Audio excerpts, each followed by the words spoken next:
நான் இப்போ நிற்கிற ஸ்டோலான வந்து இளந்தென்றல் ஸ்வைட். இந்த இளந்தென்றல் ஸ்வைட்டில் வந்து 3வது ஸ்டோல் ரீச்சாக்குள்ள என்ட்ரி ஆகின்னு சொல்லிச்சின்னா நீங்கள் 3வதாக தரிசிப்பு செய்ய வேண்டிய ஒரு ஸ்டோல்லாம் இந்த இளந்தென்றல் ஸ்வைட்டு. நீங்கள் பார்த்தீங்கன்னு சொல்லிச்சின்னா இங்கே வந்து இது ஒரு வெஸ்டர்ன் உணவு இல்லையா? இது ஒரு வெஸ்டர்ன் உணவு. இங்கே வந்து அதாவது பீஸா இருக்குது, கப்ஸா இருக்குது, மற்றது இங்கே வந்து பேர்கர், இந்த மாதிரியான உணவுகள் எல்லாம் வந்து இங்கே பெற்றுக்கொள்ளக்கூடிய மாதிரி இருக்கும்.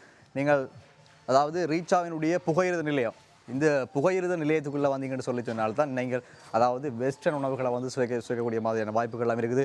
இங்கே ஏராளமான அரேஞ்ச்மெண்ட்கள் எல்லாம் உங்களுக்கு ரெடியாக இருக்குது. நீங்கள் வடிவாக போட்டு இந்த மாதிரியான ஒரு ரெயின் பெட்டிக்குள்ளே இருந்து நீங்கள் வடிவாக உங்களோட குடும்பத்தாரோட சந்தோஷமாக சாப்பிடக்கூடிய ஒரு வாய்ப்பினை வந்து நாங்கள் உங்களுக்கு இன்றைக்கு மாலை வேளை உங்களுக்கு நாங்கள் உருவாக்கியிருக்கிறோம். நான் ஏற்கனவே குறிப்பிட்டது மாதிரி சூடான பீஸா சுட அப்படியே சும்மா புகையெல்லாம் எல்லா பக்கம் எந்த பக்கம் போக முடியும் தெரியும். அந்த மாதிரியான செட்டப்ஸாக நாங்கள் லைவில் உணர்ந்துருக்கிறோம். நீங்கள் செய்கிற எல்லாமே வந்து நேரடியாக பார்க்கலாம். உங்களோட கண்கள் கூட பார்த்து நீங்கள் முன்னுக்கு 2 வாங்கி எங்களோட ரெயின் அதாவது புகையிரத பட்டிகை இருந்து நீங்கள் சாப்பிடக்கூடிய மாதிரியான அத்தனை விதமான அம்சங்களையும் நாங்கள் இன்றைக்கு கொண்டு வந்திருக்கிறோம். அதே மாதிரி ஜிசி பேர்கர் இருக்குது, கிறிஸ்பி ட்ரைஸ் சிக்கன் இருக்குது, கிரீமி பாஸ்தா இருக்குது, புத்துணர்ச்சி தருகின்ற சகல விதமான உணவுகளையும் இந்த ஒரு தளத்தில் வந்து நாங்கள் உங்களுக்கு தரக்கிறோம். குறிப்பாக இந்த இடத்துல வந்து நீங்கள் தனியாக வராதுங்க, குடும்பத்தோடு வாங்க, ஃப்ரெண்ட்ஸோடு வாங்க, என்ஜாய் பண்ணுங்கள், சந்தோஷமாக இருங்க.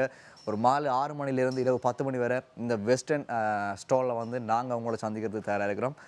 வளமையாக அதை கடந்த 2 ஆண்டுகள் வந்து மிகவும் ஏராளமான மக்களை வந்து ஈர்த்து இருக்கக்கூடிய ஒரு உணவகம் தான் இந்த எங்களுடைய ஸ்டால். அதாவது வெஸ்டர்ன் மேற்கத்திய உணவுகள், மேற்கத்திய மண்ணில் போய் தான் நாங்கள் வளமையாக சாப்பிடுவோம் இல்லையா? ஆனால் இன்றைக்கு நாளைக்கும் நாளை மறுதினமும் மறுநாளும் நாங்கள் உங்களோட மண்ணில், உங்களோட பிரதேசத்தில், உங்களோட கரங்களுக்கு நாங்கள் கொண்டு வந்து தரத்துக்கு தயாராக இருக்கிறோம். மிஸ் பண்ணாதீங்க, வேகமாக வாங்க, மாலை 6 மணிக்கு வாங்க. ஒரு கொஞ்சம் நேரம் தான் இருக்குது, நேரங்கள் போய்கொண்டு இருக்குது. எல்லோரும் சேர்ந்து வாங்க. சந்தோஷமான ஒரு நாளை வந்து நாங்கள் இன்றைக்கு மாற்றுறதுக்கு தயாராக இருக்கிறோம் ரீச்சா மண்ணில்.